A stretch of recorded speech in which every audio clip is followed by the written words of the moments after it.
my beloved Boss Mike Cervera.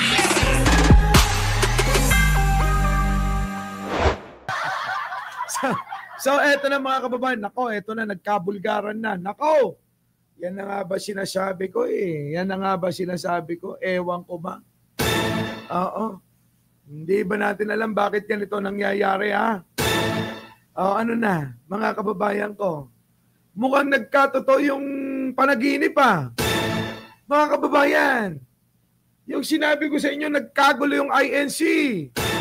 Dahil dumating si Ka Eddie. Sino ba si Ka Eddie? Si Ka Eddie. Ka Eduardo Manalo. Kaya nga napatigil bigla yung rally. Ala, mga kababayan ko, eto na. Oo. Kaya nga yung sinasabi ko sa inyo eh. Mukhang totoo yung panaginip ko. Kasi, Leonora Brown, totoo ba? Totoo ba? Hala ka. Mukhang matitiwalag daw sila yung mga nagsalita dong mga ministro. At saka itong si Marcoleta daw. Mukhang binigyan daw di umano ng ultimatum. Oo, pinapipili na. Politika o pagsamba. Politika o pagiging membro sa INC. Kasi sabi ng ibang mga membro na kakilala ko, bagong-bago lang pala yan si Marcoleta sa INC. Oo, hindi naman pala yan na hindi naman pala tumandang INC yan. Oo, nag-umpisa lang daw, di umano, noong 2022. Kaya naman pala. Totoo ba yon? Totoo ba yon? Ha? Totoo ba yon, Leonora Brown? Bagong-bago lang daw eh. Para bang noong 2022 lang naging membro. Oo, bakit kaya? Wala. Oo, baka mamaya tanungin nyo. Baka mamaya ginagamit lang kayo niyan, ha? Baka lang. Oo. Alam nyo naman, yung mga ganyang itsura. Diba? Itsura pa lang, parang wala nang gagawing mabuti. Diba? At eto na mga kababayan ko, grabe ito, mga pasabog natin. No? Amy Marcos, imbis mapabuti, lalong napasama ang baba. Wala na bang iba? Puro baba na lang ba ni Amy? Hindi ba pwedeng yung pilukan naman ni Marcoleta pag-usapan natin? Sa social media, mga kababayan, yan yung bentang-benta. Oo. Bentang-benta ngayon yan. Mga baba, mga piluka, ibang klase. Miinom ako ng oregano. Di ba no? Ibang klase. Oo. Puro baba ni Amy nakikita ko eh. Oo. Tsaka yung pilo-piloka. Eto na. Shoutout sa inyong lahat, sa ating mga moderator. Opo Hindi ko muna kayo isa-isahin. Bahala na muna kayo sa buhay nyo. So, eto na. Nako, matindi ito. Bulgaran na mga kababayan. Attorney Claire Castro may binulgar. Allah. May binulgar. Si Attorney Claire patungkol kay Manong Bongbong. Ang tanong, sasakyan kaya ng mga bobong DDS ito? Sasakyan kaya ng mga bobong DDS? Oo. Kayo na lang muna magbatianan. Grabe yung mga kababayan eh. Oo, grabe yung pagbubunyag eh. Oo, ewan ko ba. Ito pa, mga kababayan, ako, matindi ito. Meron ding binubulgar yung isa, si Montolpo. 50 million daw nawawala sa opisina ni PCO. 50 million na nasa 50 million mga kababayan nasa loob daw ng vault. Matindi mga kababayan ko, mga pasabog na yon. Kung ano-ano na lang, kung ano-ano na lang. Kung ano-ano na lang ang mga ginagawa ng mga DDS. Kung ano-anong mga balita. Ibang klase.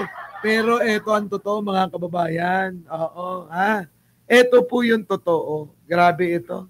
Matindi. Matinding-matindi po ito. Oo, ito na. Mga kababayan ko, ibigay na natin, ha? Oo. Attorney Claire, ano yung bang... mamaya ka na. Dito muna tayo kay Latka, Tunying, mga kababayan. Puntahan muna natin yung panaginip ko, okay ba? Sino nakapanood at nakano ng panaginip ko kagabi? Kagabi, sino? Sino nakapanood kagabi ng panaginip ko? Nako, mga kababayan ko, yun na nga. Oh, 'di ba? Ano sabi ko? Nagkagulo yung rally ng INC sa backstage kasi hindi nila akalain na biglang darating si Ka Eddie. Sino yung Ka Eddie ba? Eddie, siya Eduardo Manalo. Yun. Kaya, dali-dali mga kababayan, imbis na naging 3 araw, naging 2 araw na lang. Ura-urada, pinatigil ni Ka Eddie. Yung alin? Yung rally. Away-away mga kababayan. Away-away sila. Ganon. Oo. Eto na nga. Eto na.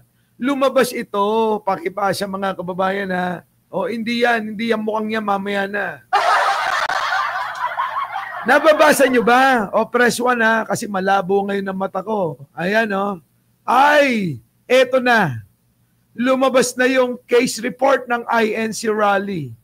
Kung nagkagulo lang, sasabihin nyo, tsamba, halaka. Sabi ko sa inyo tignan nyo mga kababayan, no? Oo, kagabi. After ko managinip, biglang sumabog Sabi ko sa inyo, sasabog itong panaginip ko na to Pwede palang sampa ng kaso. Si INC, halaka, lagot ka.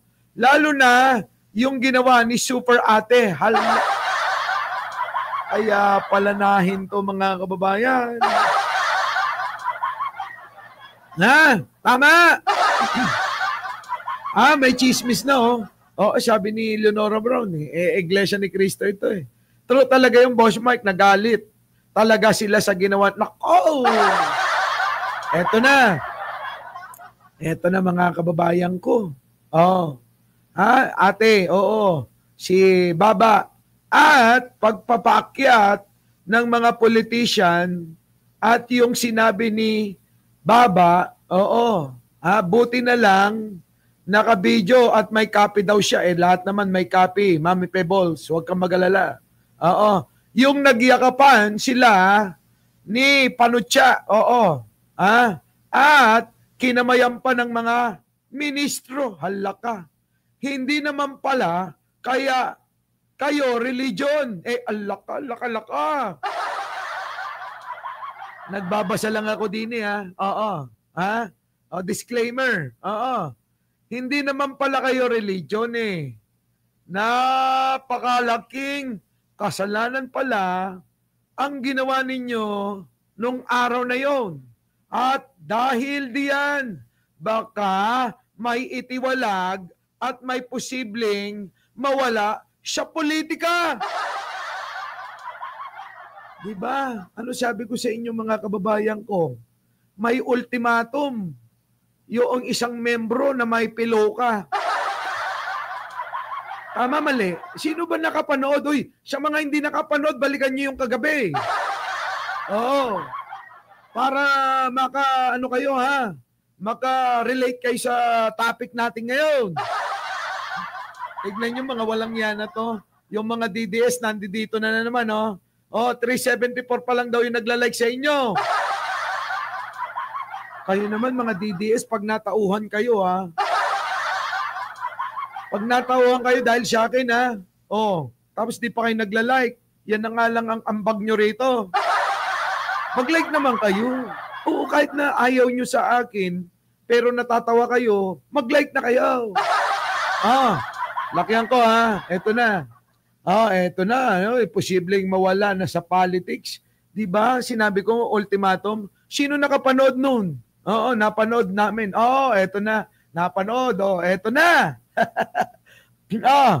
At alam nyo ba, mga brothers and sisters, magkaiba man ang ating paniniwala, alam nyo ba na nasa likod ng alak ka! Ala! Ay, kita nyo, di ba? Tugman-tugma! Alam nyo ba na nasa likod ng backstage si Ka Eduardo nung naku, hindi. Iba. Hindi. Nandoon, nagkagulo. Ito na. Rally pa more. Sabi ko nga sa inyo, may Europol. Siya Paul. Paul. Ayaw nyo maniwala. Alam kong andon si Eduardo, si Ka Eduardo. Ano ka ba? At galit na galit sa likod ng backstage. Diba? Tama ba? Tama ba yung panaginip natin? Galit na galit na galit, mga kababayan. Nabibitin si Bonita ninyo. Galit na galit. Oo. Kaya, sabi mga kababayan, ora mismo, ipatigil na tong kalokohan na ito. Hindi yan ang kautusan ng ating simbahan, Eka. Ganun. Anong 3 days? Tama na yan, 2. Dapat 1 araw lang. May tatlong araw pa kayong nalalaman. Ihinto nyo siya lalong madaling panahon. Pack up na. Iligpit ng mga gamitan. Umuwi na kayo. Ganun. Gagalit si Ka Eduardo. Oo. Napahiya yung mga ministro tsaka si Marcoletang Piloka. Oo. Kaya nga ngayon si Marcoleta sa Senado, malungkot eh. Oo. Kung yung mukha niya kulubot, nako, dagdagan nyo ng lungkot. Yung mukha ni Marcoleta kulubot, dagdagan nyo ng lungkot. Ano itsura nun? Eto na. Nabibitin sila eh. Eto na. Mga kapatiran nyo, sa ibaba sigaw ng sigaw. Nung nagsabi ng hostisya si Chavit, marami ng pinatumbang presyo. Hostisya your face. Hala ka. Marami palang pinatumbang presyo daw itong si Chavit. Nako, itiwalag nyo yang si Bien Sabala at urge. Sino ba yung mga yan? Mga parang, parang pera-pera, mga pera din. Pati yung converted lang na si Marcoleta, itiwalag nyo yan. Sabi ko na nga ba mga kababayan ko, nagkagulo eh. Paano na ngayon yung pangarap ni Sara? Paano na yung mga ililigtas at tutubusin niyang mga magnanakaw at kawatan na politiko? Paano na yung mga yon? Wala na. Eto ngayon, kalakip neto mga kababayan ko, kalakip neto, etong post na to, ito dito ko na talaga, nagtaka, halaka. Ayan mga kababayan. Dito mga kababayan, miss call, miss voice call, 6 minutes, nako grabe. Doc, sino ba yung doc na yan? Parang kilala ko yan doc na yan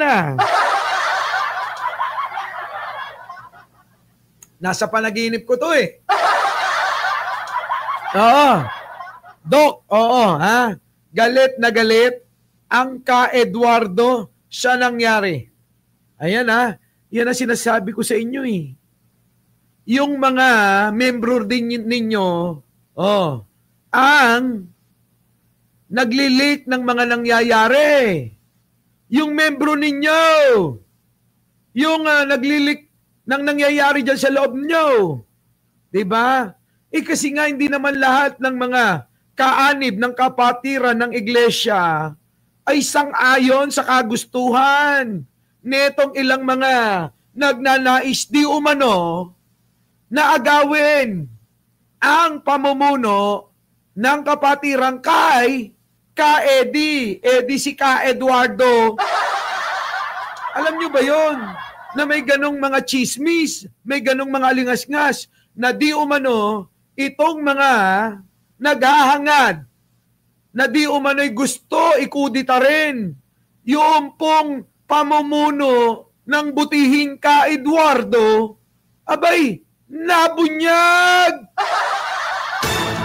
Hala ka, eto na ngayon mga kababayan. Siyempre, ang susundin pa rin ay ang punong tagapamahala.